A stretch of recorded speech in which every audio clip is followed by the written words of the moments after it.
Right guys, we have a flurry of iPhone 14 leaks, and so let's delve into it. So the first thing the source delves into are the color choices. They believe most of the choices are going to be the same except of course Sierra Blue with the Pros and pink with the regular models. Those two colors will be replaced by a purple instead, like of course every other source has told us. Now this does make sense for the most part, but I do have my doubts over the regular colors staying the same for the most part because the design's not changing with these iPhones, and so the only way Apple can differentiate this from the 13 series is with the color choices. And so I do doubt the color choices are going to be the same for the most part. Either Apple's going to give us brand new shades or actually change a few colors and give us an orange or a yellow instead.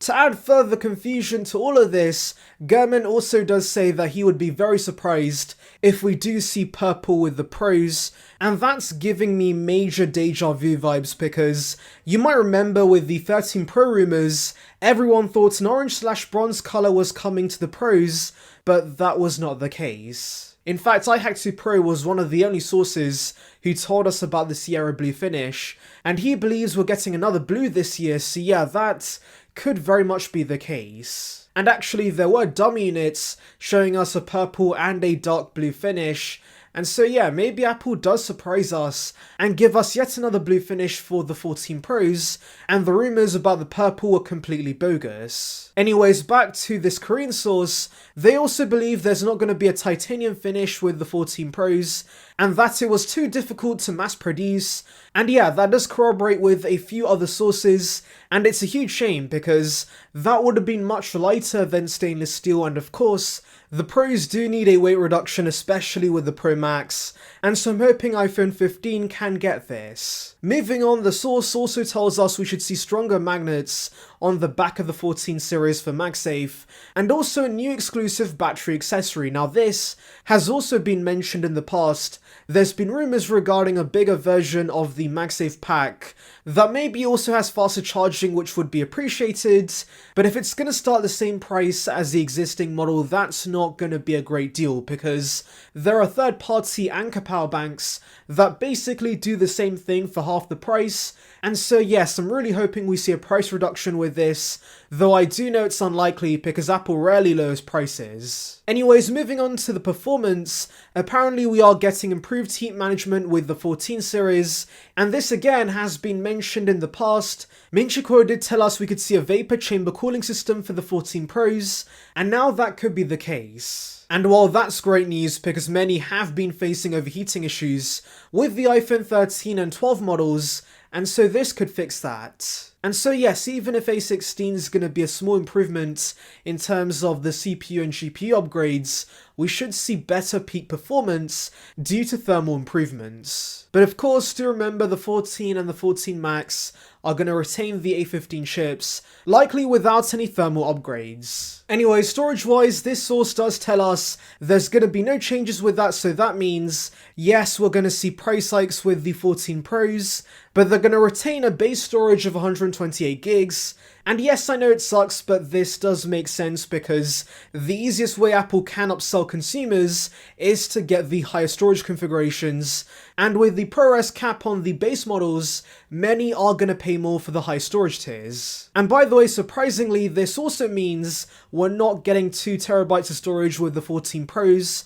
and that makes me doubt we're going to see 8K ProRes because I doubt that 1 terabyte storage is going to be plenty for 8K video, so without a 2 terabyte option in the lineup, I doubt that Apple can confidently give us 8K video with the iPhone. Anyways, we have details regarding battery life improvements, and I'm looking forward to this because we all know how legendary the 13 Pro Max is when it comes to the battery life, and so improving that even further with the 14 Pro Max is really going to be quite insane, to be honest, and as someone who obsesses over battery life, I am pretty hyped about this. Also, the source says that prices could go in a completely different direction than expected, and that really could mean two things. Either the prices are going to be a lot worse than we thought, so bigger price hikes, or of course prices could be a lot better than we thought. And this actually could be the case because Apple can theoretically lower their profit margins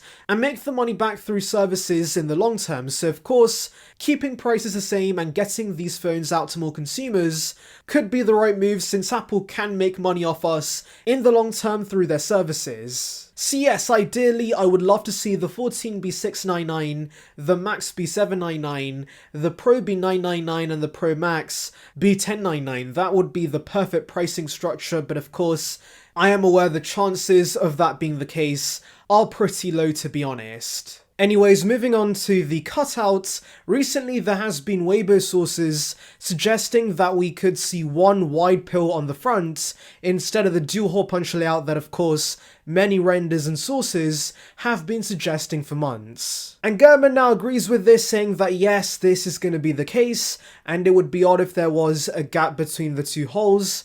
And some of you guys might be wondering, why is Apple merging these holes in software? Why couldn't they just give us one hole and put the sensors together? Well, that's where 9to5Mac's report comes in, because they believe we could see microphone and camera privacy indicators in the gap between the two holes. And so yes, in software, Apple's merging the two holes into one wide pill, but of course, in the middle there will be indicators for the camera and microphone, which of course is very similar to the layout we see on Macs. And yeah, personally I think this looks really good.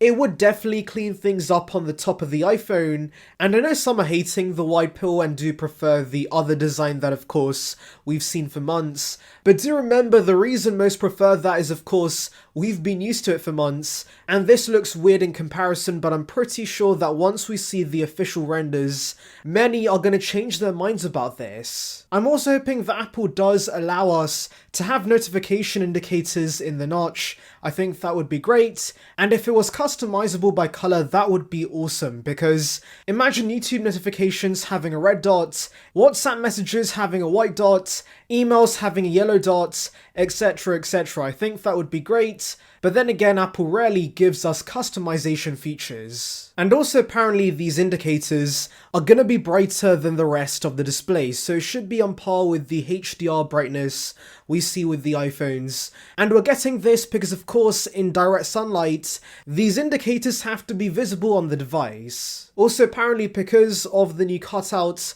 there is going to be a redesign to the camera app where most of the controls are going to be moved to the top portion of the screen. Now this, I'm not a massive fan of, because I feel like if anything they should move the controls down so that of course even on the bigger Pro Max it's very easy to reach, and so I do hope Apple changes this. And especially with many apps focusing on the reachability part, like Safari for example, where they move the search bar to the bottom, I do think Apple should change this. Anyways, that's about it guys, but tell me your thoughts regarding these reports in the comments. Anyways, thank you for watching guys, make sure to like and subscribe for the latest Apple news and rumours. Check out the video above on details regarding the M2 iPad Pros, and on that note, see ya peeps.